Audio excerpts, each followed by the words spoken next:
Hello, everyone. It's Matt once again, and today we're back with episode 21 of the Single Malt Strategy podcast.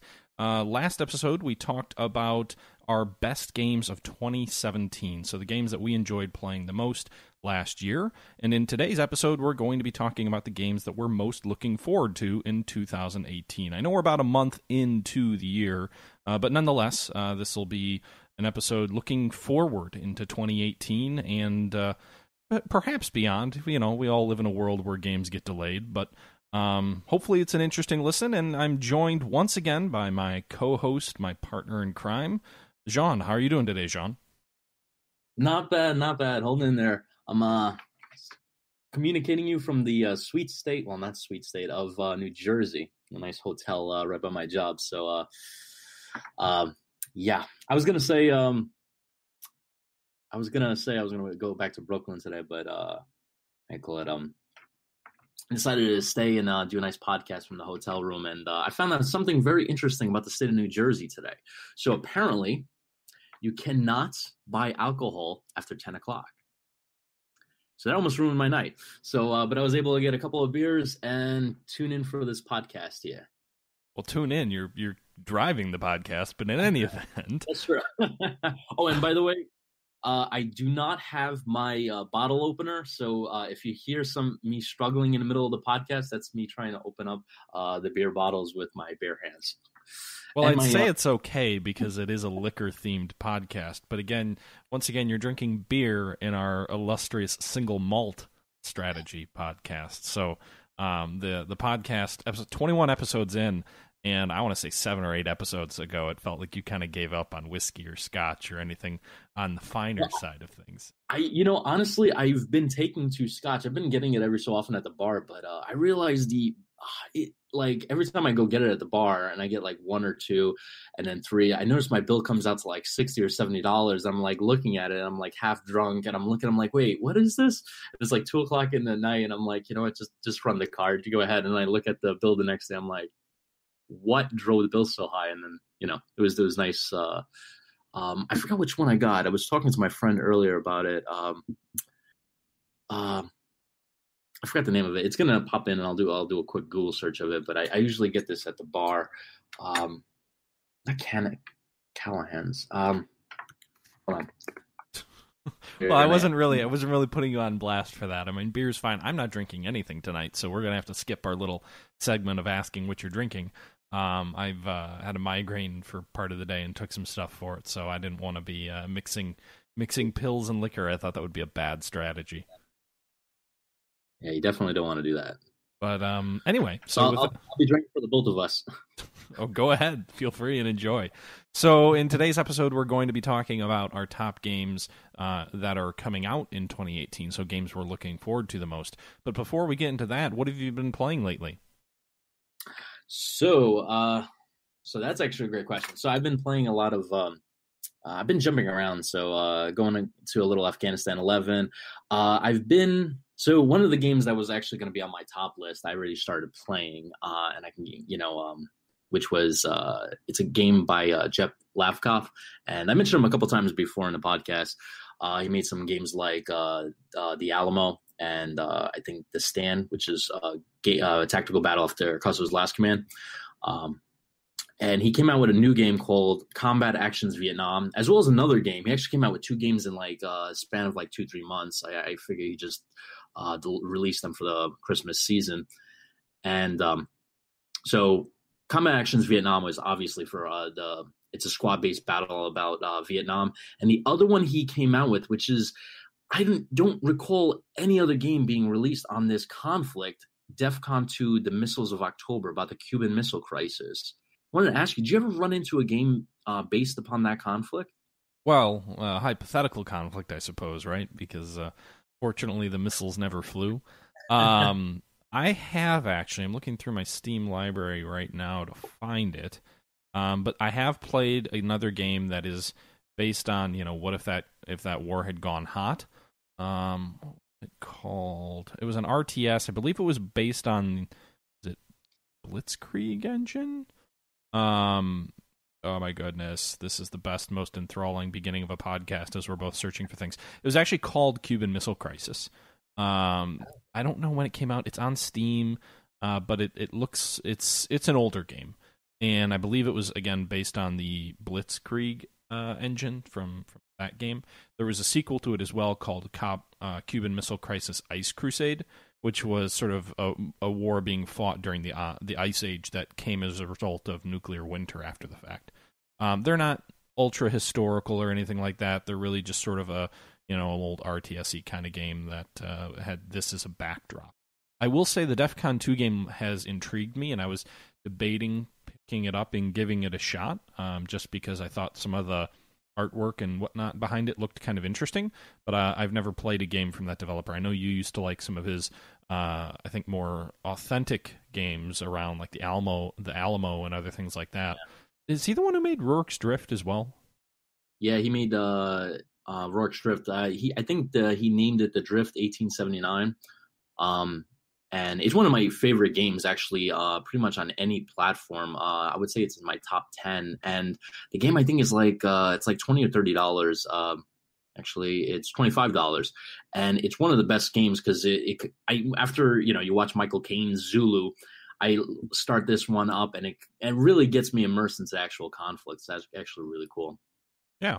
Okay. Well, that's good. Have you been liking that? Is it a game we're gonna want to do an episode on in the future, or the DEFCON or the Drift? Either or. So the Drift, I really love this game. So if anybody's listening to it, you want to play Michael Caine's Zulu, perfect game to fire up. And yeah, we should talk about that one podcast. DEFCON 2 is actually something new that he's doing. So the last two games, the one DEFCON 2 and Combat Actions Vietnam, I noticed this has like a different taste than the rest of his games, and I've noticed it's running on a completely different engine. It looks like he's using an engine that basically he can make one game and go on numerous platforms. I think he might be using Unity or something like this. It did look more streamlined. Some of the other older games you had mentioned looked more Windows 95-y to me. Yeah, exactly. And there's good and bad points about it. So, like, I know with DEFCON 2, it's on Windows and it's on Mac. So if you have a Mac, you can run this game no problem.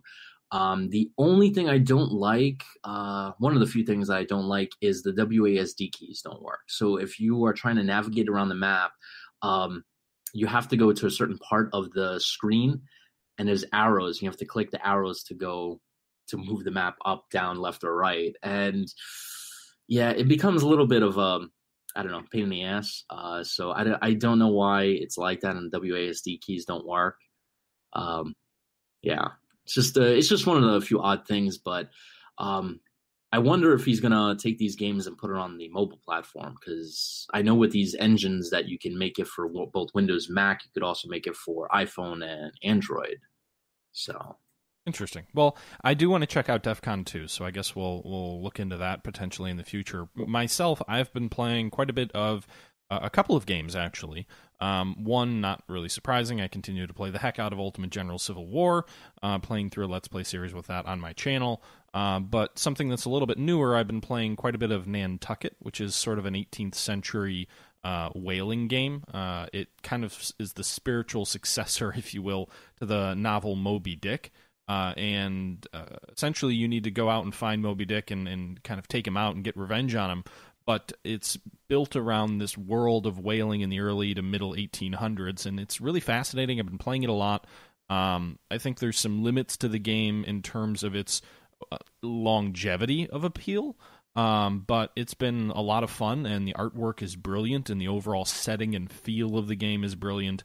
But there are some limitations to the game, with that being said. So maybe that's something we'll talk about in a future episode, but still, that's kind of been the main thing I've been playing, and I've actually just started a new series of Rule the Waves, playing as the Russian Empire, which I've never done before. When I've played that game, I've always played as either Japan or France, or I want to say I played as Germany once. I've never tried playing as Russia, so I thought that would be an interesting challenge, and so far it has been, and that's what I've been up to lately. Another game that I've been playing is, I posted on my channel, it was Riot. I don't know if you ever if you remember, they made like a teaser trailer like 4 or 5 years ago about you actually playing during a riot. So basically you could play as the protesters or the police.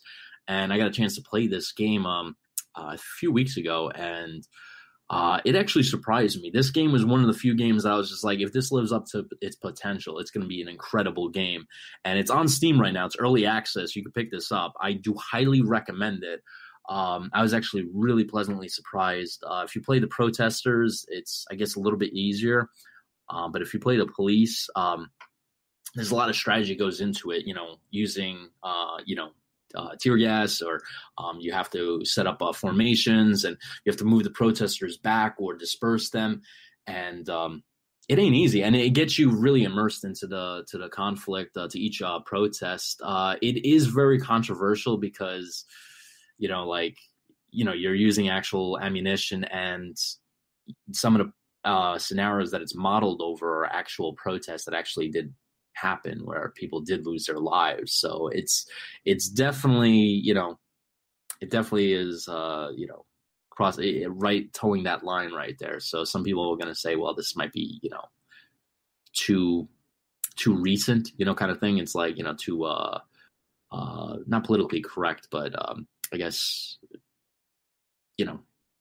too hot of a button topic. Sure. Like playing video games about wars that are still going, still occurring. People dying and fighting, and then, a sense of, are people profiting off of other people's misery? Yeah, I can understand that. I don't always agree with it. I guess I'd have to play the game to kind of understand, but I can certainly understand where you're coming from with that. So good to know. All right, well, that's what we are playing as of, I don't know, the last couple of weeks. We haven't been, I don't think we've done an episode in over a month now, but with that being... I wanted to apologize because I moved up to New York, New Jersey, and I'm commuting like an hour each way, and between military and fire department, all this stuff, I'm literally like, I'm still looking for an apartment, so that is my fault, and I wanted to apologize. Yeah, you better apologize. I've been getting hundreds and hundreds of angry emails, people being like, when is your next episode? Gosh, what's wrong with John? Yeah, I apologize, but it's I'm hoping to find something soon. So if anybody knows a good apartment in New Jersey, although this whole alcohol thing after 10 o'clock, it makes me think, maybe I should just commute. I mean, I grew up in Wisconsin, and in almost the entire part of the state of Wisconsin, there's nothing sold after 9. So I guess I'm not really relating to that. Oh wow, that's even earlier than 10 o'clock. Jeez. Well, yeah. Can you at least go to the deli and get so I went to a local deli, and I walked up to their casing, and I'm like, where's your beer section? It's like, we don't sell beer. I'm like, okay, which deli sells a beer around here? He was like, none of them. I was like, what are you, a dry state? And he was like, no, it's just like, no place sells beer. I'm like, all right, so I'll go to the supermarket. He's like, they don't have beer either. I'm like, what the heck's going on? He says, you got to go to a liquor store to get beer. It was the first time I ever heard anything like that. I'm like, all right. It was like, where's the liquor store? It's like, they're closed. I'm like, shit. Wisconsin, you most definitely can buy alcohol at most all grocery stores. They need a liquor license, but most of them do. So you got the time wrong. Yeah, but it's still, still based on the same time. So if you, if it's after 9 o'clock, you're not buying anything. The only exception is in a few parts of the state, you can buy beer till midnight. No liquor, but you can buy beer. And it's only in a couple of places. Like, I want to say parts of Kenosha, you can do that. I only lived there for like a year or so, but I vaguely remember them having a later beer time. Not liquor, though. Liquor, you're still limited to 9 o'clock. Anyway, this podcast episode is not about liquor purchasing. It is about our most anticipated games of 2018. So without further ado, let's go ahead and jump into that. And why don't you open us up, Jean? And maybe you're going to put them in order. I kind of put mine in order of level of excitement, but if you don't, that's fine. What are you going to start us off with, though?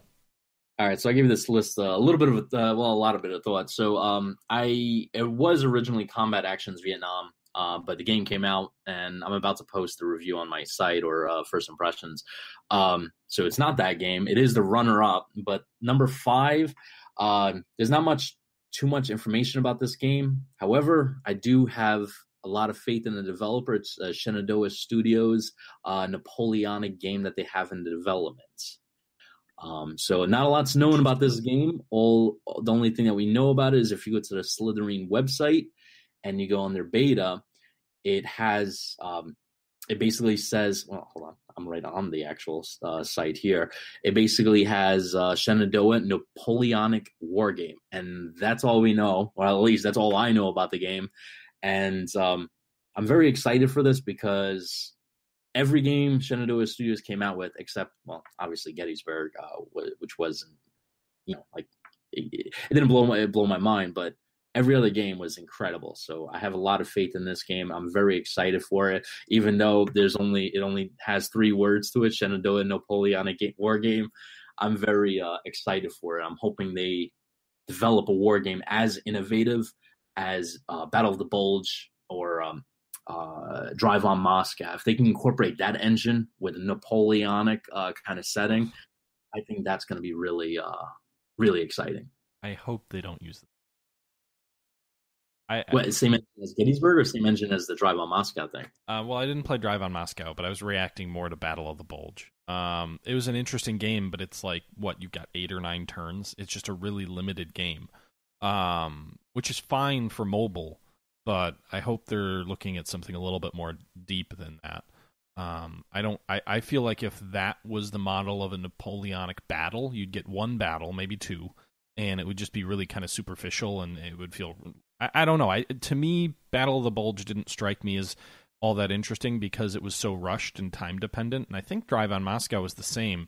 Now, I understand in both of those scenarios there are good historical justifications for saying you have a very limited number of turns, a very limited number of units that you can move within a given period of time. You've got to make some pretty tough decisions about what you're moving where. But I just hope, outside of a game about Waterloo, which, if they did Waterloo, that might make some sense. But outside of that, I just don't think it fits with most Napoleonic battles. And I also would rather there be a little bit more to the actual combat. Like, I want the tactics to matter. If they're doing Napoleonic, I feel like tactics have to matter. What I really hope they do is I hope there is either some campaign elements, and it's a little bit longer and a little bit more fully featured of a game, or at the very least, there's substantial tactical movements, and I don't want it to be a game I can play in 20 minutes. Yeah, I think they should flesh it out. I agree with you. They should flesh out a little bit more, so this way it's a more deluxe game. But the only thing is like, you have to have the nice balance because, they would probably want to make a game that, you could play within 20, 30 minutes and a game that can extend all the way out to a couple hours. Because like Drive on Moscow, you can, it's a long war game. I mean, it goes from like when the Germans started Barbarossa all the way to the Russian counterattack, I think the next year. But you can play it in sections. So if you just want to play the German initial thrust, you can do that. Or you can play the entire campaign, which, it can go up to like an hour, maybe an hour and a half. So I think if they do it Drive right, on Moscow is a longer game then. A little bit, yeah. So okay. It's a much more fleshed out. Am I right in feeling that Battle of the Bulge was a really kind of, you had a very limited number of turns and it wasn't a very long game? Yeah, you're right. I mean, because it's like 20 minutes, 25 minutes, I felt like you could only use 1 unit per turn or something like that. It was something weird. It was just like I was not a fan. And I think they randomly chose the unit that you move. No, I think that was another game. But you can only move 1 unit per turn, and then you had to make a good decision because if you, it's like chess. If you screw up, you just really screw up. Right, which I understand again for a game about the Battle of the Bulge because that's almost an element to the campaign. But maybe outside of Waterloo, which you could probably do the same thing with Waterloo because you've got the Prussians coming and the French have a very short period of time and. You could do something like that. But if it's really Napoleonic, and I guess I'm hoping that they do a little bit more with it than that. But if they add like a campaign element or, any sort of off-map army design or whatever, like anything more, and I'll be interested. So I guess we'll see. To your point, there really isn't much known about the game. And at this point, we're all still kind of speculating about what that might be. Yeah, it'll be very interesting. I do have a lot of faith in Slytherin because this is basically Slytherin's first game with Shenandoah Studios that was not a design by the original creator of Shenandoah Studios, which his name is just escaping me. But this is their basically first, game that since the original studio shut down. So the design that they make could be completely different than previous Shenandoah Studios games. Yep. Well, I guess we'll find out. So that is your number 5. It is Shenandoah Studios. What was it again? Napoleonic War game? Yeah. All right, mystery title. I'm pinning all my hopes on those 3 words. That's fair. I guess we'll see. Maybe it'll catch my attention when it comes out. With that being said, my 5th most anticipated game is actually DLC. So I feel like I'm cheating a little bit. But it's going to be the new and upcoming DLC pack for Hearts of Iron 4, Waking the Tiger. The reason I'm really excited about this again, I know this is the only clear-cut DLC pack that I'm putting on this list.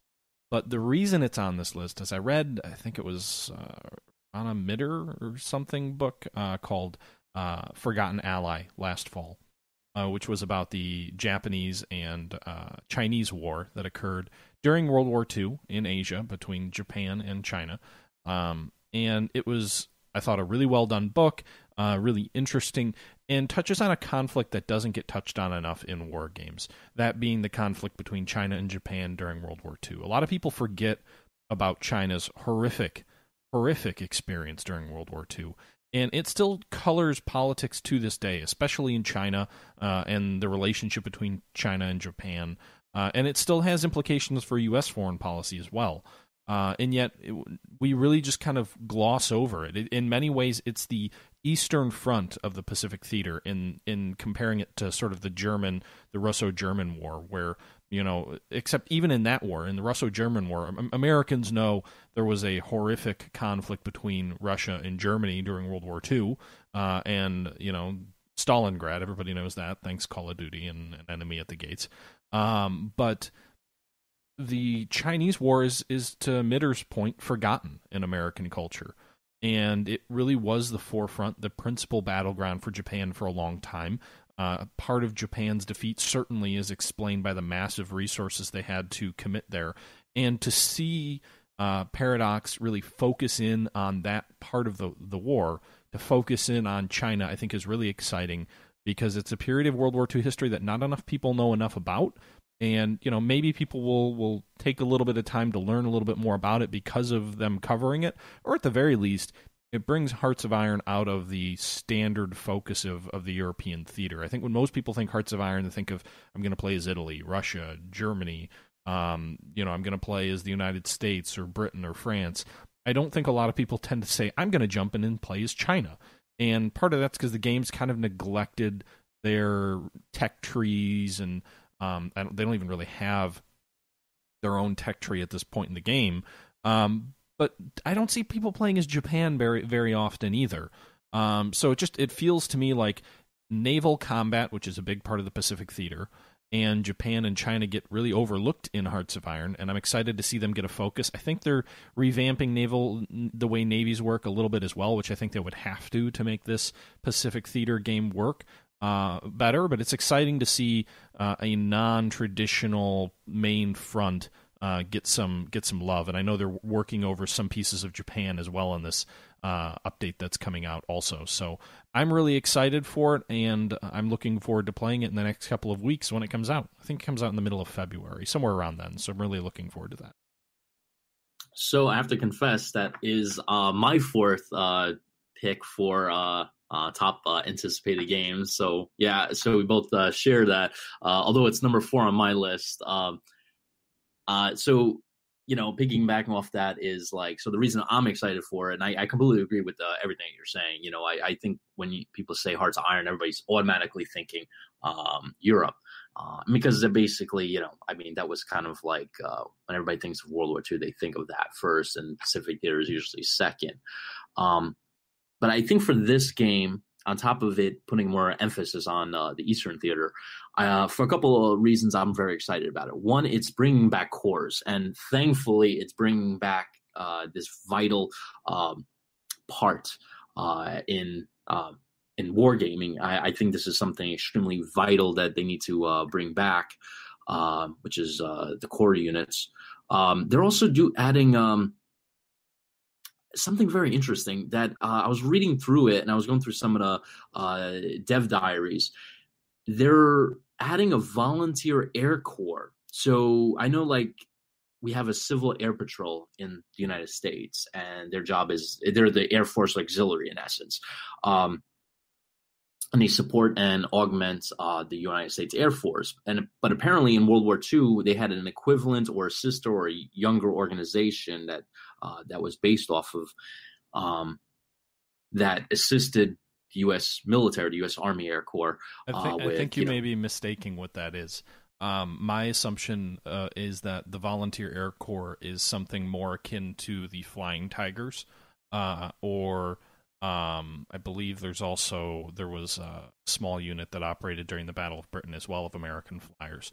So my assumption is that that's more like, when you can send troops in Hearts of Iron to fight for another country. I don't think you can send air units at this time to go fight for another country in, like, when you send an expeditionary force, but you're not actually at war, everybody does in Spain. I would assume that's what the Volunteer Air Corps is. I could be wrong, but I think that's probably what it is. Okay. I'm gonna have to go through it again. I remember reading it, and it had something in the features, and I'll have to backtrack on it. But a couple other things that they had was that was really exciting. So scavenge equipment from battle, which I think is awesome because, obviously after for example, if you have a big tank battle, right? It would be a great opportunity to salvage some equipment, perhaps a couple of tanks, and equipment from the enemy army that's retreating that can benefit your troops. But other cool things like acclimating troops, and it had right here from the feature set, it says acclimation. Over time, troops will learn how to survive in the desert or harsh winters, giving these veterans an edge on the battlefield. I think that's awesome because obviously that is something that actually happens. And this is the first time, Paradox is saying, listen, we should, incorporate this into this game because they were German units that were fighting, during Barbarossa and, the Russian Eastern Front that were fighting there so long that they became acclimated to the cold weathers and the rugged terrain. Not rugged terrain, but the crazy ass terrain that from going from muddy roads to icy roads back to swamps and all this stuff. They were much more prone to dealing with it. You had more elite units because of that, and then you had other traits like general traits can now unlock powerful command power abilities, whatever that means. I'm assuming if somebody fights in a desert, I'm assuming the general that was in charge of it has some desert traits added to his stack there. And the other big thing is army groups are coming back. And that's another big thing. I think that just them incorporating back this military structure, which currently exists in every military pretty much in the world, back into a military war strategy game that basically puts this DLC on my top 5 just by that alone, not to mention the other pieces there. Cool. Well, we have some agreement there, so I guess that jumps ahead to your number 4. So, we've done your number 5, my number 5, and your number 4. So I guess that it's my turn again. So I will list number 4 as Cold Waters China. I don't actually know if that's the name. Oh. And I don't know, actually, I may have lied earlier. This might be DLC. It might be a standalone release. I have no idea.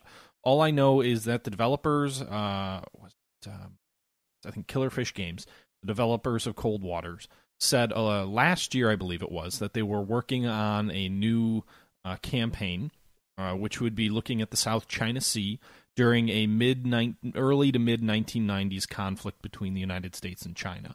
So Cold Waters was on my top list of games of 2017, and that was a game that was kind of like a third-person shooter strategy game where you're a captain of a U.S. submarine World War III breaks out during the Cold War, either in 1968 or 1984. You command a group of different submarines. Like you command one sub at a time, but you can command 4 or 5 different classes of submarines. And you've got all these missions that you're given over the course of a dynamic campaign, and you've got to accomplish those to help stop the Red Menace as it rolls over Western Europe. And I loved that game. It was a lot of fun. There was a lot of variety between subclasses, between if you were fighting in the 1960s or the 1980s or whatever it may be. But what I'm really looking forward to is the Chinese. I don't know if it's a campaign or if it's a whole new release, but I think this could be really interesting, taking the war to the Pacific, which is not in the original game at all, and giving you a different nemesis. So, I think a lot of us have played games before where the Soviet Union is the enemy. It feels like that's every single war game about any conflict between the 1950s and the 1990s, really. And we sort of have this fixation on this piece of the Cold War, but it's exciting to see them give a different enemy a look. And China has a lot of unique weapon systems that are designed to their own specifications. I do worry about the time frame that was chosen. I think if they did a near future or even like an early 2000s campaign, that would be much more interesting. I think a early 1990s campaign as the U.S. may be like shooting fish in a barrel. So I'm hesitant to see how this turns out. But because frankly, China's Navy in the mid-1990s was essentially a 1960s or 1970s Soviet Navy. Not terribly impressive. But I'm... What? Do they have carriers? No. They didn't have carriers until recently. Their first carrier, I want to say, was commissioned in like 2012 or something like that. Which is why I think a modern-day campaign would be much more interesting as China's rapidly evolving their technology tree. But we'll see. We haven't heard a ton about it other than the fact that it's coming. So maybe they'll find a way to make it challenging. It'll be interesting to see what the dynamic elements are, because I'm assuming it's some kind of Chinese invasion of Taiwan or something. I don't know, but I mean, if it's going to be in the South China Sea, what else are you going to be? Unless it's just purely naval versus naval, there's got to be something you're fighting over. So it's really interesting, and I'm looking forward to it. I'm just, again, there's not a ton of information out there yet, so I guess we'll see what comes of it. Do you think they'll? I noticed. I think I remember you telling me that it was in the last game that they included a scenario from like the 80s, even though. So they included a scenario that was off the timeline from the other ones. Do you think this that they'll include maybe a scenario from like maybe 2012 or 2013, including this new aircraft carrier? I haven't said they're going to do that. I guess we'll see. I think if they did a 1990s campaign, I would hope there's also an early 2000s campaign. But I guess we'll see. I mean, the Soviet Union had carriers, but I don't think I ever saw it in the game.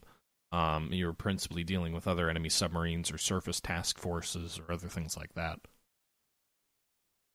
Yeah, I remember because in the last game they had like they had a 1980 scenario or something like that. That was kind of like it was all. I mean, it was a different timeline than the other scenarios, right? Because the other scenarios were like from the 60s, I think. Well, there were 2 campaigns. There was 1968, which was hypothetical. Russia attacks the West during the height of the Vietnam War. The U.S. has got half of its army in Vietnam, so it's not really ready to resist them. And then there was a 1980s scenario, which was, I think, based around Able Archer, the sort of NATO arms drill, and the Soviets kind of freak out, I guess, and think maybe it was really an attack on them, so they launch a preemptive attack or something like that. The 1980s one is heavily inspired by Tom Clancy's Red Storm Rising, is my understanding. So it would be easy to see why they'd want to go for a 1990s scenario for China, because, then they could look at a book called SSN, which was another Tom Clancy book, which was about just the same thing, a hypothetical Chinese war in the South China Sea in the 1990s. But the problem with SSN is it basically just devolved into one U.S. submarine destroys the whole Chinese Navy, because the Chinese Navy is such poor shape compared to the U.S. Navy in the 1990s. I mean, it would be taking the United States at the peak of its power relative to the rest of the world almost, outside of maybe just after World War II. But it would take the U.S. at the peak of its power with no serious superpower competitor and put it up against a horribly obsolete, bad doctrine, poor training Navy with no hope of winning. So to me, the 90s isn't that appealing. But somehow I have faith they will figure out a way to make this an interesting and good game because Cold Waters, the first version was so damn good. Yeah, I look forward to that. It's going to be very interesting how they position that. I really look forward to actually trying that game out because, like you were saying, it'll be especially if they include a scenario for with them adding this new super carrier. Because apparently, this new super carrier, from what I've heard, is it's modeled after the Nimitz class carrier. Because obviously, they steal. But nope, isn't it modeled after the Nimitz class carrier? Nope. The only carrier that China has in service is an old Russian one that was turned into a casino, and then the Chinese bought it. I think they claimed they were going to renovate it or scrap it or something like that, but then they just modified it and turned it into an active carrier. It has a ski jump launch on it, so there's no catapults like on all the U.S. carriers, and it's pretty limited in terms of its overall capabilities when compared to modern U.S. carriers. I wonder if it's diesel or nuclear. It's diesel or whatever. It's not nuclear. They don't have a nuclear carrier. Now, supposedly, there are satellite photos showing that they have laid down another aircraft carrier, or actually, I believe, 2 aircraft carriers. They have the Vareg or whatever, which was the Russian one that they commissioned, and then I believe they have 2 more carriers building right now. One based off of the one they got from the Russians, which is just like their first one they're building themselves, but it will still be kind of along that design. And then another one, their third carrier, which I believe will use Kato bar technology, which is sort of catapult, takeoff, and arrestor. So basically the same premise that the United States Navy uses. And if it's Kato bar, then they'll, I think, be only the third Navy in the world to have that, because the British have always used ski jumps, the Russians have always used ski jumps, the French, Charles de Gaulle has catapult and arrestor gear. The U.S. carriers all have catapult and arrestor gear, but I think it's only supposed to be like 70,000 tons, so it'll be closer to the size of the new British carriers. It'll still be like 30 or 40,000 tons smaller than the Nimitz.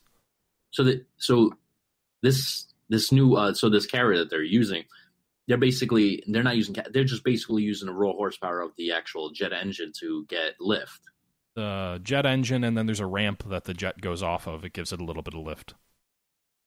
Oh, wow, that's it. Oh, well, they didn't have catapults in World War II. The carriers then didn't use a catapult. They just took off. No, I know, but I figure back then, I mean, they had that long. Back then, I mean, they had to make the Thunderbolts or not P-51s, the Thunderbolts and the SBDs all the way at the back of the carrier, and they had to have a nice long ramp to long runway to get that the lift, and plus they were a lot lighter too back then. Well, yeah, and I mean that's why a ski jump carrier isn't typically as capable. It's more difficult for them often to launch heavy strike packages. They're better at anti-air than they are sort of carrying bombs and stuff. So missiles are light. They still. I remember I must confuse that because I thought it was Nimitz. I remember them stealing something. Maybe it was an aircraft carrier. I remember reading an article years ago where they showed one of our. I thought it was maybe the aircraft carrier, but it might be a plane now that I'm thinking about it.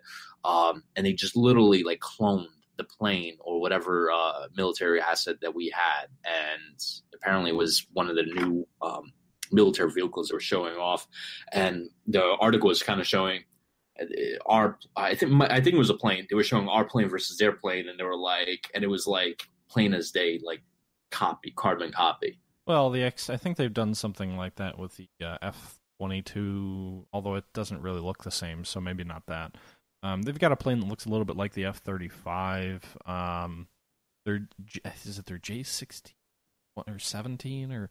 One of their fighters looks a lot like the F-16. I mean, they've got a couple of aircraft that look similar, but I think the better comparison is some of their destroyers look very, very similar to the Arleigh Burke class destroyers, and they use sort of Aegis technology as well. I think that's probably more likely what you're thinking of. But in any event, the Cold Waters China. That's my number 4 game on my list. So moving forward, what's your number 3? So I think yours is going to be better than my number 3. So yeah, I mean your 4 was better than my 3 is, because my 3 is kind of It's an unannounced game, so you can throw this at me. It's all rumor and speculation, and I actually have to not ask you, but kind of help remind me, because I was doing some internet searching and I spent like an hour trying to figure out where I seen this. So weeks and weeks ago, probably like December or November of 2017, there was a poll going out, and I think it was by either the Scourge of War developers or the guys who made Ultimate General Civil War, about the next game that should be made. Yeah, you're thinking of Ultimate General. Okay. All right. I knew it was one of them. And I remember it was going around, and I made my selection, and I believe this selection it ranked the highest, and that was American Revolution. So I started thinking, I'm like, wait, American Revolution, Ultimate General American Revolution would be an insane game to have. And I started playing around with it in my head, and I'm like, all right, so Civil War's been done. They did Civil War, they did Gettysburg, so it's either going to be American Revolution. I think one of the other options was the Napoleonic War. Yep. And I think either or would be incredible. I would prefer American Revolution because obviously I would love to, play the Battle of Brandywine, or Trenton, Princeton would be amazing. Yorktown maybe a little bit. But even going into the European theater where I can play Waterloo, or numerous battles that about Napoleon's conquest in Austria, and maybe even play his Napoleonic campaign would be insane. So that's my number 3, the Ultimate General American Revolution, that is not announced, that is all rumor, but is more than likely maybe not coming out in 2018, but I'm kind of angling that it might, because all they really need to do is, the engine's there already, right? And I can see them improving the engine, maybe tweaking the graphics a little bit, but that's about it. And the graphics are already amazing. They need to buff cavalry and shorten some of the engagement ranges, but sure. Yeah, so all we're looking at is designing new scenarios or campaigns, and then changing, some of the sprites and some of the animations, and that's it. So it's a good, and they've been probably working on this since 2017, so it's a good possibility we're looking at a game in 2018. But they might do that. Hoping. I think Napoleonic would sell a lot better, honestly. I don't. Granted, they've been focusing their games on American wars so far, so maybe it wouldn't. Rev War is interesting. I think I'd be curious how they'd approach it. The Grand Campaign, I was thinking about it. The Grand Campaign doesn't work for Napoleonic because there wasn't the same sort of technological development during the Napoleonic Wars in terms of small arms as there was during the American Civil War. Rev War, from an American perspective, would give them some really interesting army management and army building challenges if you're playing as the Americans in a Rev War scenario. But I think the challenge that you're going to run into is, for the American Revolution, the Americans lost almost every single pitched battle. So the question of how you would keep a game like that intriguing when you're going to be so heavily not outnumbered, but so heavily outclassed by the enemy, by the British, how you make that interesting, I think, is going to be a challenge. But they could do it. I guess we'll see. They have had a history of coming out with their games, I want to say, in the November time frame. I think that's when Ultimate General Civil War came out. I think that's when Ultimate General Gettysburg came out. But they haven't typically released games in back-to-back years, which is what this would be. But hey, if they release it, I'm sure it'll take over my channel the way Ultimate General Civil War has. So we'll see. I'm intrigued. It's not on my list, mainly because I don't know enough about it, and I'm not convinced it's coming out this year. But I'll be interested to see what they do. I think there's a lot more complexity than you give it credit for, though, because battles like Trenton, for example, involve crossing a river in boats, crossing the Delaware. And I feel like if you're going to do an American Revolutionary War game, they're going to have to put more emphasis on things like at Saratoga, where you had a lot of sort of non-traditional combat, a lot of skirmishers, if you will, rather than stand-up line fighting. I just think there's a little bit more variety to the actual engagements and how they'd have to design those scenarios. So it'll be interesting to see, but I'm not sold it's coming out this year. If it does come out this year, it is up near the top of my list of most anticipated games. So we'll see. Maybe early access, you know. Maybe. I don't know. I think it's more than just scenario design, though. So I guess we'll see what comes of that. With that being, sorry. Oh no, go ahead. No, I was just saying that I think the challenge would be like, so I love I love playing the underdog. So like, you know, in games like where, you know, you were mentioning like the Americans didn't win many of pitched battles. I think that's where, like, you know, that would be like, it would be kind of like Rocky going up against Apollo Creed, you know, like, you know, Apollo Creed's probably going to win because, you know, he's the reigning champion, and Rocky's going to, you know, not going to be able to do it, but you still hope for Rocky.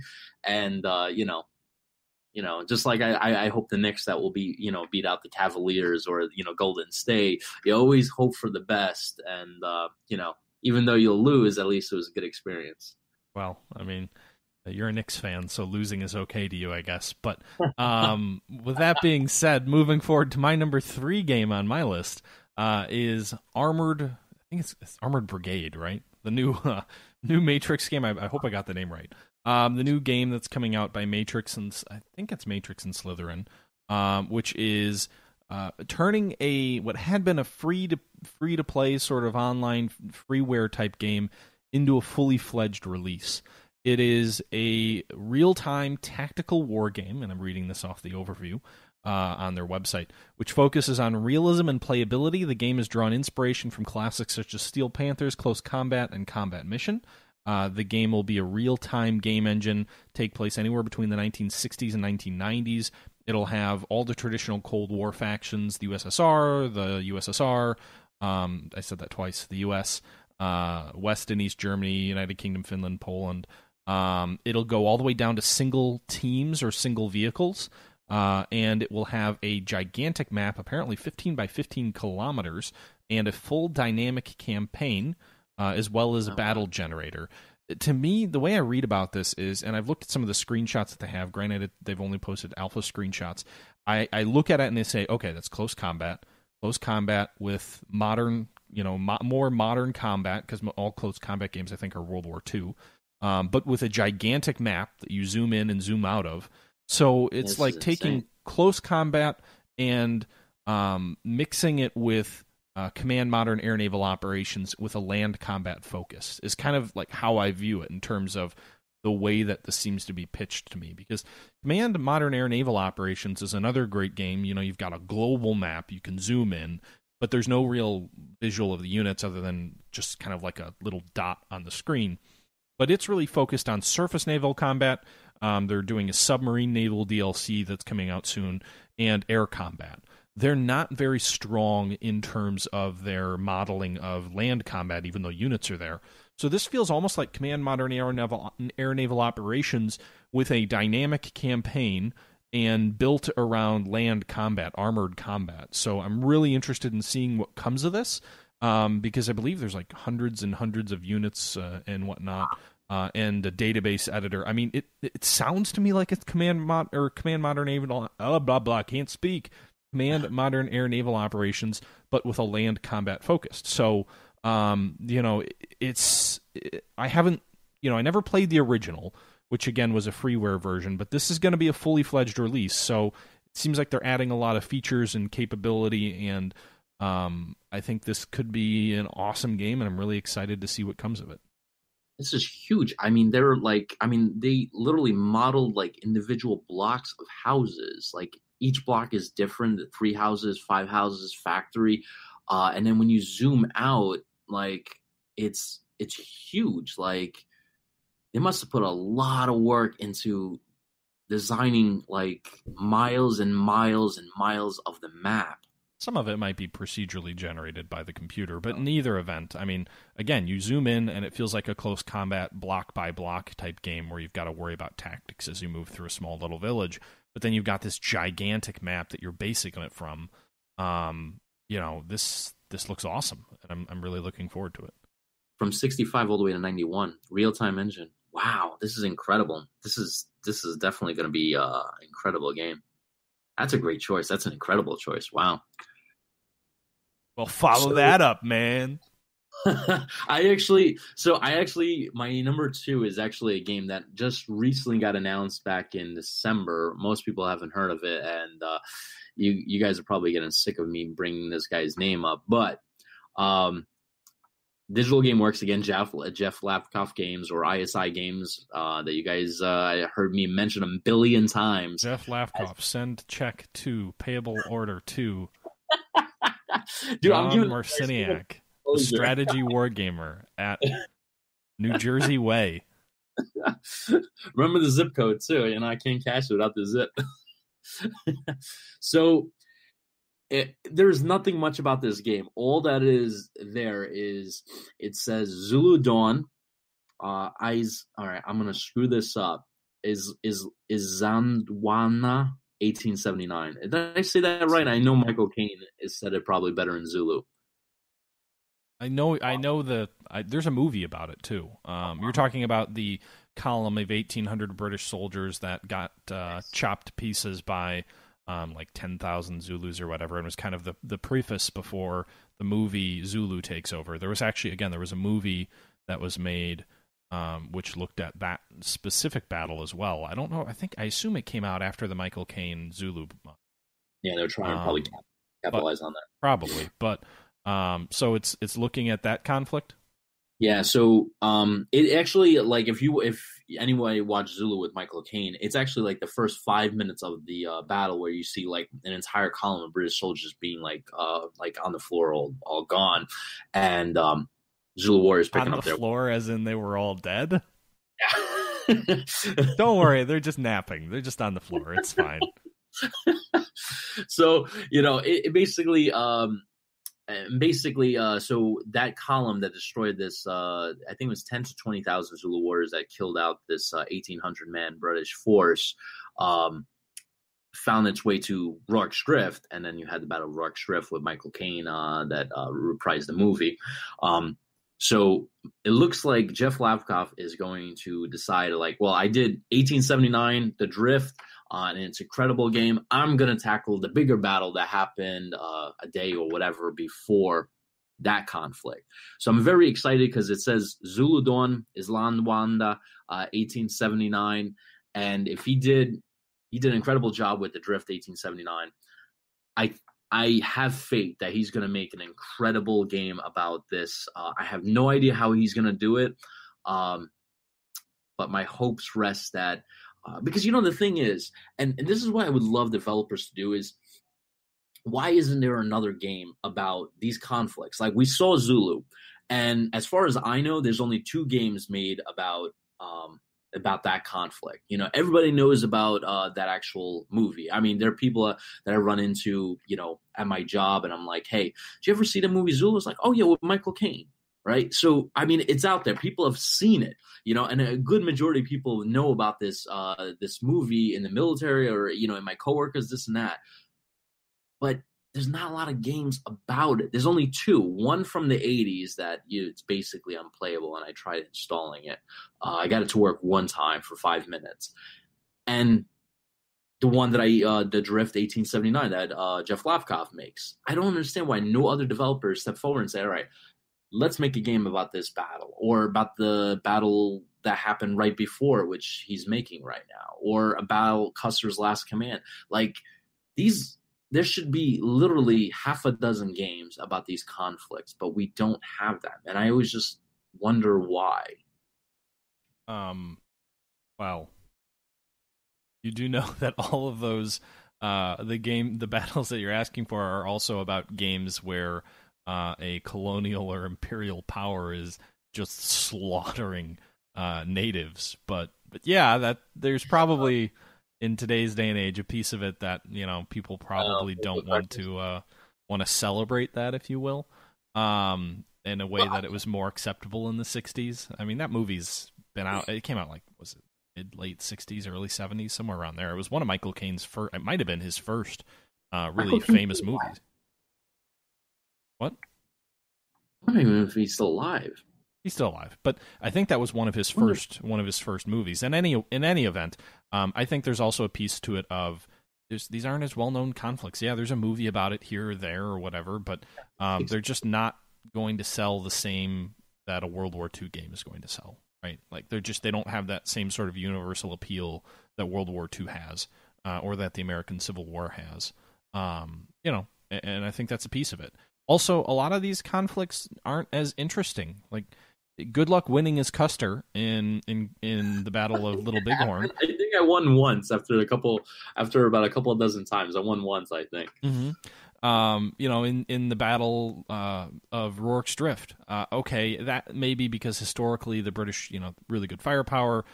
That maybe is a little bit more intriguing, but I think that falls under the scenario of who's going to buy it, because no one in America knows what the heck that battle is unless you say Michael Caine's name and the movie's name, in which case good luck paying all of your money away to these stars that, to get licensing rights.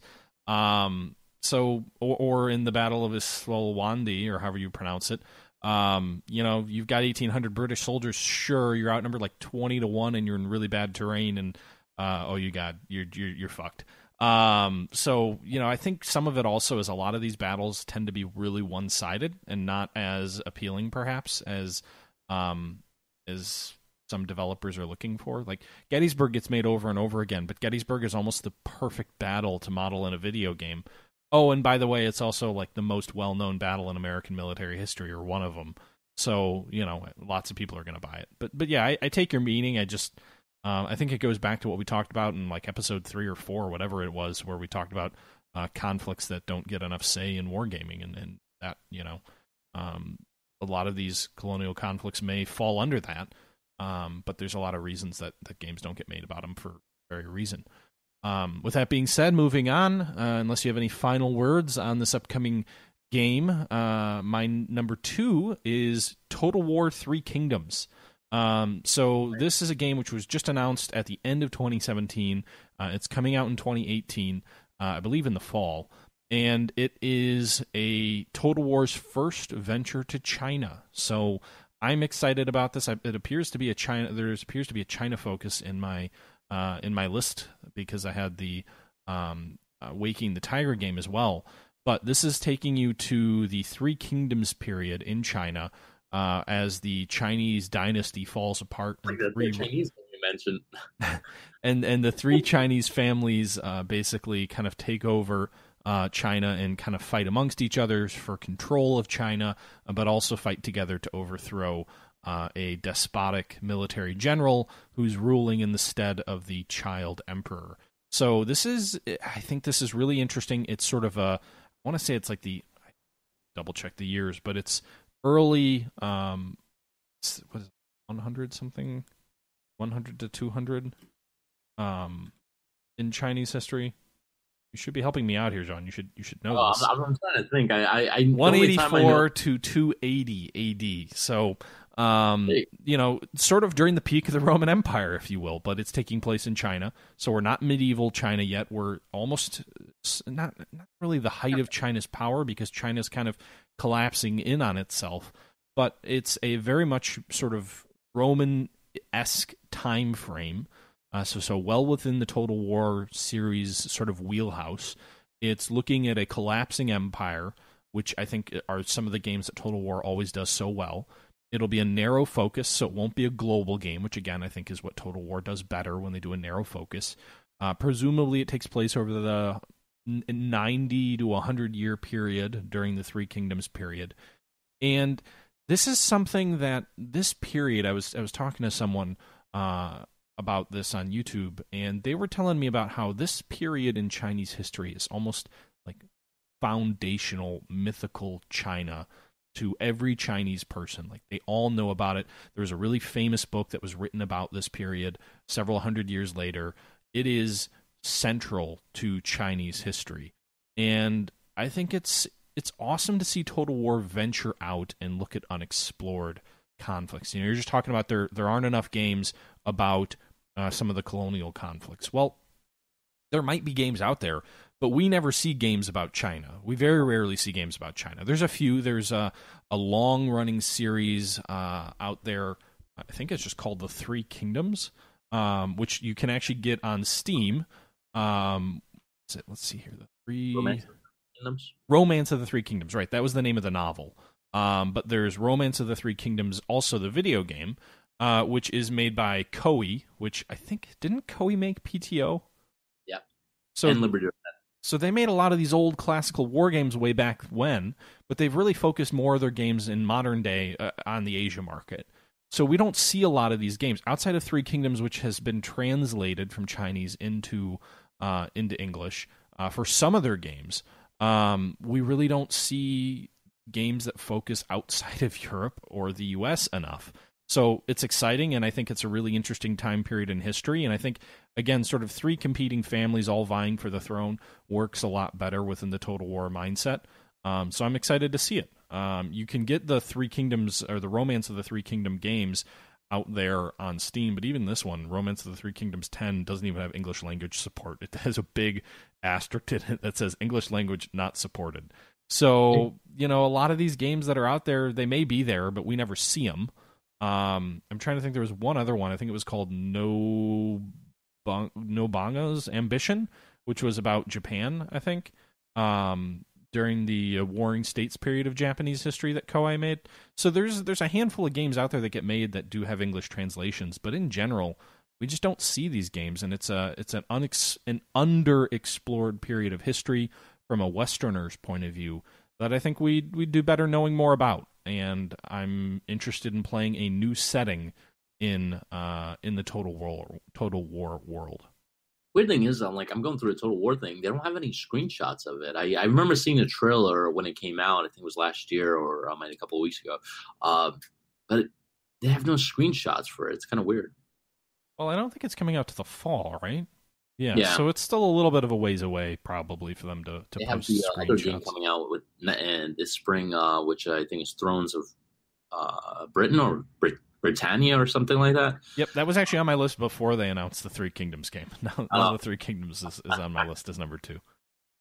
Yeah, I think I would be more excited for the Thrones of Britannia. I don't know why, because maybe there's a lot more. So maybe it's because of my ignorance. I don't know too much about Chinese history. I know more about I'm more interested, I guess, in Roman, British history. King Arthur and William Wallace. Uncultured brute.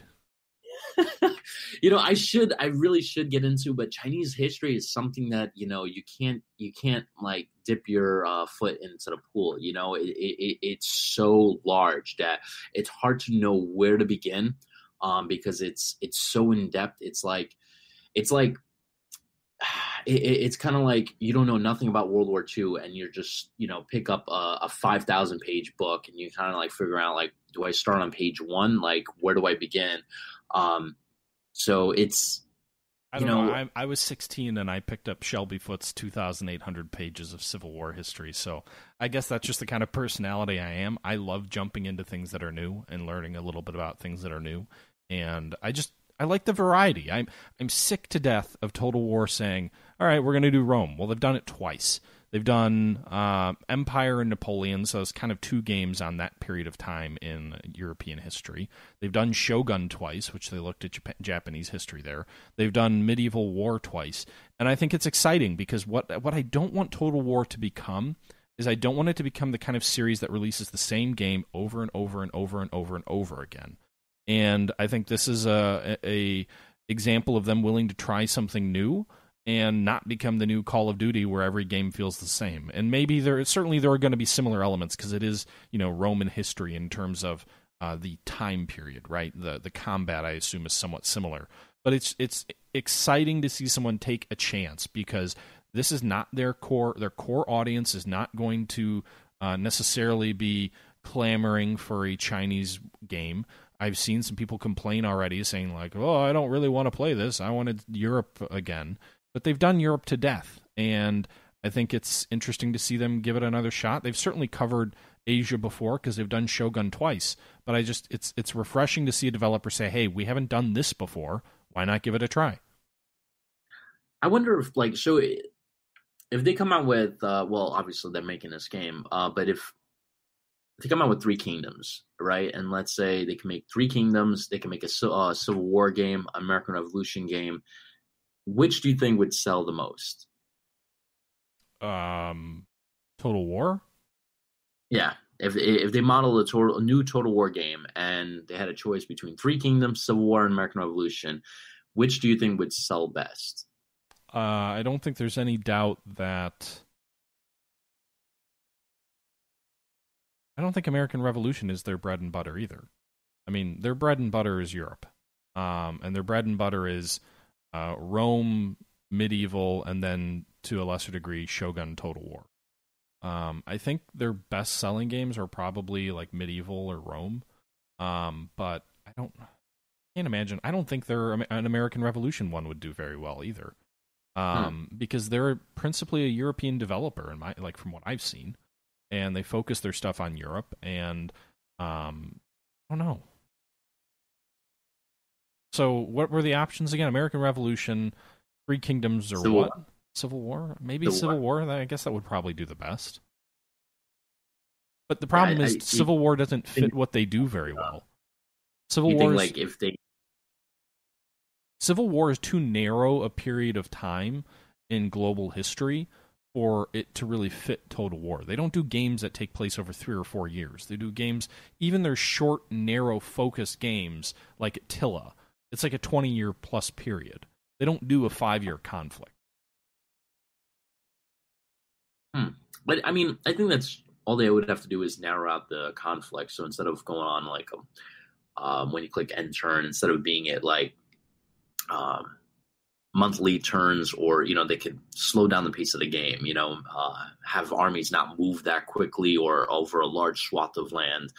They could re-engineer the engine to fit a 4-year conflict. I feel like they could, but Total War at its heart is a grand strategy game that asks you to build or fix a country and then take that, translate it into a battle. And I don't think the Civil War works that way. In the way that building an empire does in Rome, and then building all the civilian infrastructure to support that empire. Could they do a Civil War game? Yes, but I don't think it fits within their bread and butter in the same way that Empire does, or even Napoleon.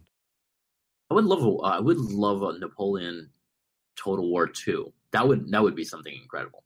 Yeah, but I'm tired of all the sequels. Like, they can do that next year. I'm glad to see that they're trying something new. Yeah, it's going to be interesting how this rolls out. I'm interested to see the sales numbers behind it. Well, I don't know if they're going to release them. I don't think they're a public company. I don't know if they usually tell. But I imagine they'll get some sales in China that they probably never would have gotten in the West before. Yeah, that's true. And Chinese people are starting to get rich and buying a lot of computer games, and they sell a lot. I mean, China has a huge gaming industry that we never see because it's very focused on China. I'm sure this will be translated and will do very well over there. There's a lot of Chinese games that's coming out now that you mention it. I mean, like I mean, 3 I think are on your top 5 list. So there's definitely a but one of them, they're the villain, so I don't think they're going to sell that. I don't think they're even going to be allowed to sell that in China. Cold waters like South China Sea. If you're not playing as a Chinese captain, I doubt they're going to be like, yeah, be an American submarine captain. Fight your own people. Yeah, I don't think that'll happen. Yeah, well, we'll see how it goes. That's coming out in fall, I believe. Yes, Total War 3 Kingdoms is coming out in the fall. I don't know when the Cold Waters game is coming. But anyway, that brings me through to number 2. I believe we are up to your number 1 game of 2018. Roll call. I should do like a kind of thing going on, but wait.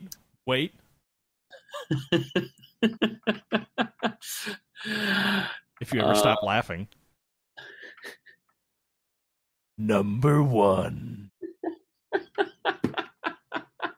I love that. You should do like freaking sound effects with that. No.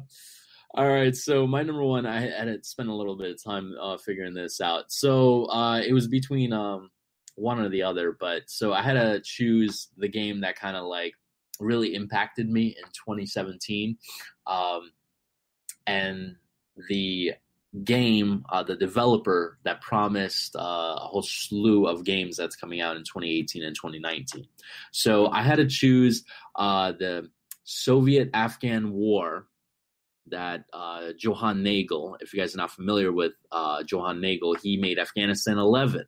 and Vietnam 65. And I was a big, huge fan of Afghanistan 11, and I liked Vietnam 65, but Afghanistan 11 is, I think, one of the, it is, to me, the best tactical combat in terms of dealing with counterinsurgency. It's a perfect game. I don't think you can improve it any better than it is currently there. The perfect game. I for counterinsurgency, I would say, like, I haven't ran into any game that has been able to immerse myself into that. Between the sound effects, between the music did a lot. You know, it believe it or not, music goes a long way in a game. If you get the music all effed up, then it can destroy the game. Let me look at the back of the Afghanistan 11 box. Let's see. The greatest game of all time. Dash the Strategy Wargamer. Yeah, it is definitely a game that, you know, I would easily spend 60. I would probably go as high as $65, $70 to pay for this game. And by the way, this game is nowhere near that price tag. It's a lot lower than that. So I strongly recommend it. And when I had an interview with Johan Nagel, he was mentioning that the next 3 games that he's coming out with is first Angola 86, and then Soviet-Afghan War. And that's the one it's on my number 1 list, primarily because Afghanistan 11 focuses on U.S. intervention in Afghanistan after 9/11, right? Soviet-Afghan War was much more, maybe I shouldn't use this word. It was much more, I was going to say dirty, I would say, but it's probably a bad choice of words. I'm going to say it's much more, I would say violent, because the Soviet army royally got its ass kicked. I mean, they took horrendous losses in Afghanistan. I mean, you had a first-class army that got beat up and down the country. They were losing entire units in that war.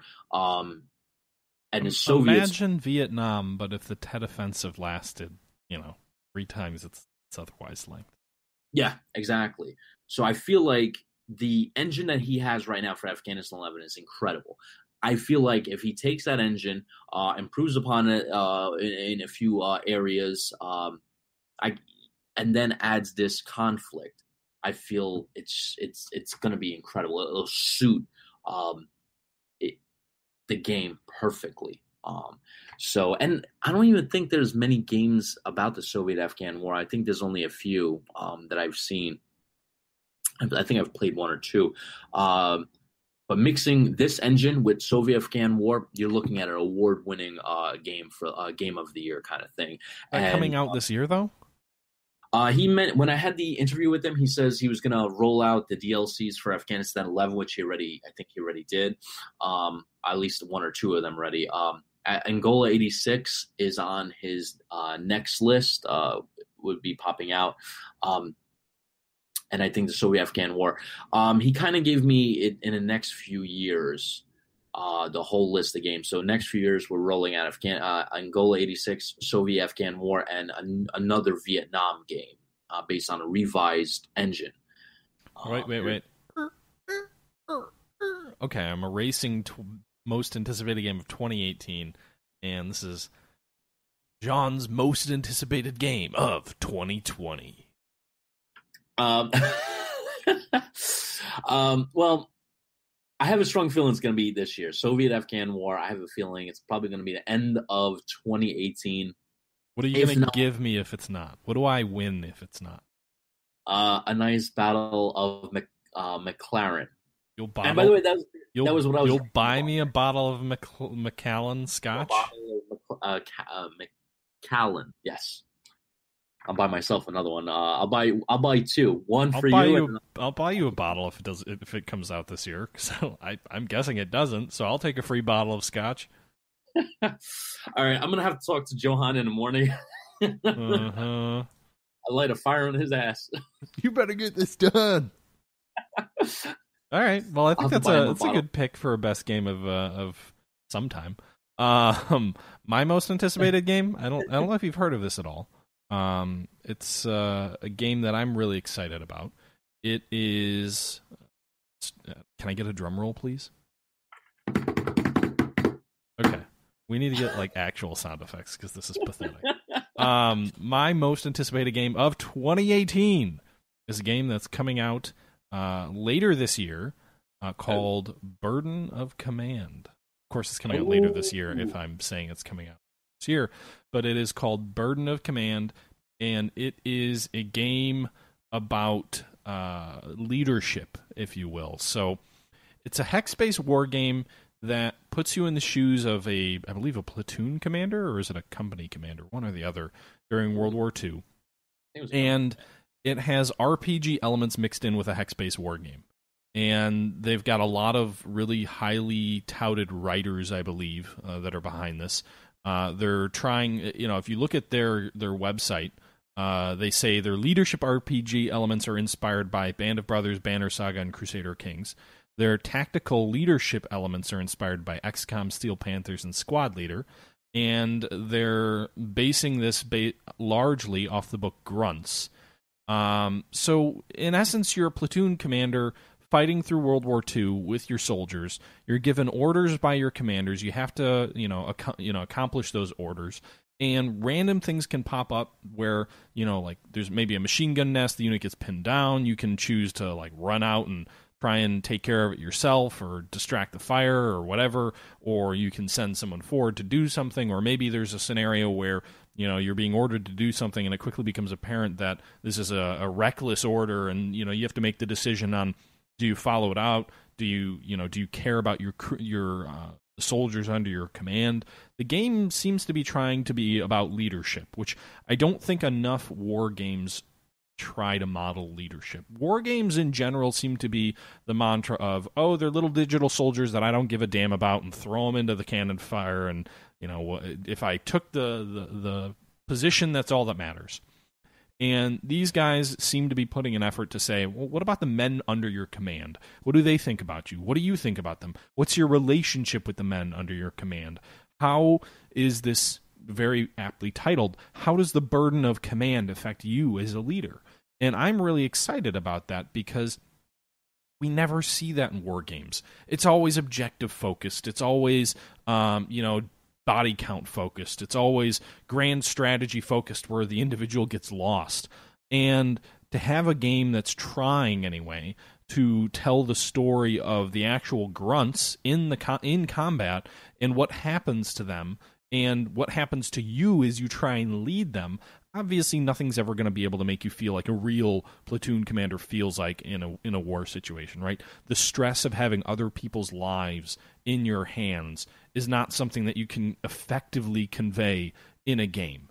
But for a game to try and do that, to try and make you feel the stress and the burden of leadership and the burden of responsibility is encouraging. And I want to say one of the writers from Stellaris is actually one of the Stellaris storylines is also in this. So like there are a lot of people who are involved in this game who are very good at what they do, and it's really exciting to see this kind of come together. And I am excited about it. So it's made by Green Tree Games, so it's a small indie developer. I don't think they've made any games before, but it'll be really interesting to see what comes of this. Yeah, I mean, I totally agree. I mean, this game does seem, when I first came on my spotlight, it was very innovative because obviously, like you were saying, this game like this has never been done. I'm just kind of curious how it's going to play with I mean, I've seen some of the screenshots, and I wonder. I know you're the captain. I know there are lieutenants and sergeants and stuff like that. So I'm assuming you have a company and you can break them up into squads and stuff like that. And I remember seeing one of the squads probably should be pre-formed. That's, you don't design your own squads in most of those scenarios in real life. But I also remember someone was telling me who was playtesting the game that it's very dynamic and that the events that occur aren't totally scripted, and they can unfold multiple different ways, and there isn't necessarily a specific right action. There's just different impacts that different actions have. Some of the characters that are the main characters can die, and another one can come and kind of replace them. So it's apparently it's supposed to be very dynamic, and two games ideally won't play out the same. So I'm kind of curious. So, like, for example, let's say you are commanding 3 squads. Can you, I don't know, move soldiers from one squad to another? I mean, do you have, like, I'm just kind of curious, like, how much control you have over the company you're commanding. I have no idea. I wonder if it's almost like Hearts of Iron, where it not like I know you mentioned it's not scripted, but it randomly generates decisions for you. So you're moving your troops, and it just keeps giving you decisions, and you kind of like choose this decision, that decision, this decision. Because I feel like if they mix this decision based thing where you can press on the hill or get me my wounded captain to a farmhouse, and you're choosing these different options. And then on top of that, being able to break units down and, fire on the enemy here, pin them down, give individual orders to squads and stuff like that. I think they have something there. But I feel like if it's just decision-based and you're moving your units and you're just making decisions every time you move a unit, I don't know. I feel like there will have to be something more. And I'm hoping they give me a little bit more control over the squads and how I can, lay down fire and, the missions I can assign to them and stuff like that. I mean, I'm assuming the missions are going to be assigned to you on high, and you'll have to just figure out how you allocate your soldiers within a given construct. If you're commanding a company or whatever, your battalion commander is going to tell you what to do. It's going to be more along the lines of you figuring out how to accomplish it. That would be my assumption. Yeah, I mean, that would be great. So, like, if you're running 3 squads, have one squad to go up the road, one squad flanking through the forest, and then maybe one squad in reserve, something like that, where I can choose that versus just making decisions like you move your squad, one turn down and says, and it gives you not scripted, but I just don't want it to become like a click fest where every time I move something, it says, do this, or it gives me 3 options and it goes down like this path. I want it to combine some tactical elements with some, of these, not scripted elements, but I guess these randomized decision elements. Yeah, I guess we'll see how it all plays out. I'm assuming the tactical element of combat will be largely in your control, and there will be certain things that'll come up that will... you'll have to make decisions on, but I would guess a large amount of the tactics will be under your control. I don't know. I guess we'll find out. I wonder. It's. I know it's definitely 2018, right? That's what they've indicated. Yep. Oh, okay. Yeah. This. I remember when you mentioned this game to me, I was like, "Wow, this is definitely innovative. This is definitely something that's." It definitely stands out. It's not traditional. This is a developer that's like, all right, so you know what? We're going to do something different. It feels like it's a Seinfeld kind of thing. It's just like, everybody's doing that. We're going to do something different. Yeah, no, I'm excited because I think, again, this is a piece of warfare that is fundamental with any kind of conflict, but is also never addressed in war games. It's kind of the uncomfortable part of war games, or part of one of the uncomfortable games. So I guess we'll see what happens. They've kind of made the comment of there are other genres, other things they could do with this kind of a system. I think they were talking about Nagel, the Afghanistan 11 guy. Burden of Command, the developer from it, was kind of commenting on, he's working on His Majesty's ship game, and that'd be a great setting for something like Burden of Command, where maybe you're the captain of an Age of Sail frigate or something like that. There's a bunch of other types of games they could make out of this as well, rather than just company level combat in World War II. The one real cool screenshot I'm looking at here on their website, on their blog, it looks like you develop respect and trust among your units. So I'm assuming if you tell your units to charge a German. British machine gun would be a great way to cause you to lose respect if you're men. Go attack your allies. Do it now. Go kill yourselves. But it looks like never forget 1816 or 15 or whatever Washington was burned. Don't forget Washington. The War of 1812. Yeah. Yeah, but this is really cool because, like, if you make some bad decision and treat your troops like shit, and then tell them to take out a machine gun nest, they're gonna say "f you" and we're going home or whatever. Turn around and kind of like Saving Private Ryan kind of moment where Tom Hanks says, we need to go do this, and they're like, "Fuck you, Captain." Yeah, but they're still gonna do it, right? Yeah. Well, I think they did it because of that big fat sergeant, whatever his name is. He's still alive, I think, too. Big fat sergeant? Yeah, the one that guy, he was on drugs for a while. I know the actor you're talking about. Okay. Yeah, he's the Brooklyn character, right? Well, good for him. He's like one of the two guys who lives. Does he live? I thought he died. I think he lives. Maybe he dies. No, you might be right. He might die. The Brooklyn guy lives with the bar. Oh, that's right. Yeah, you're right. The wise guy. I remember him.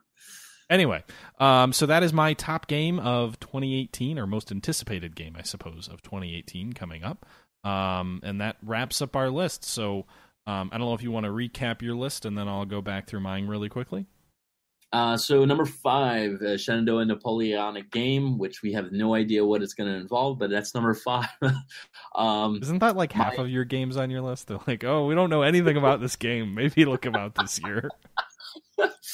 We just know that it might, or it exists, or it might exist at some point in the future. Mm-hmm. The Strategy Wargamer, peddler of vaporware. And if you buy it on my site, if you pre-order this game on my site, then I will not refund you if it never comes out. And don't worry, we know this game's coming out because I saw one blog post about it somewhere. On Twitter. Oh yeah, blogs are so like 2008. Yeah, I had a dumb Tumblr because nobody uses that anymore. Anyway, so go ahead. Don't let me distract you. I've already derailed you.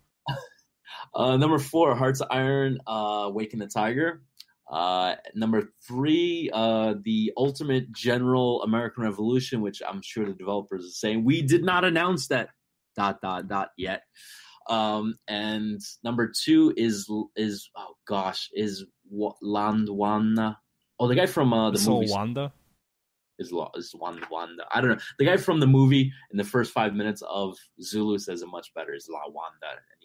Game number 3, the game that hasn't been announced. Game number 2, the game I can't pronounce. And what is his game number 1? Soviet-Afghan War by Johan Nagel. Due in 2025. Cross your fingers. Either that or I have to buy you that nice bottle of Macallan. All right. I'll hold you to it.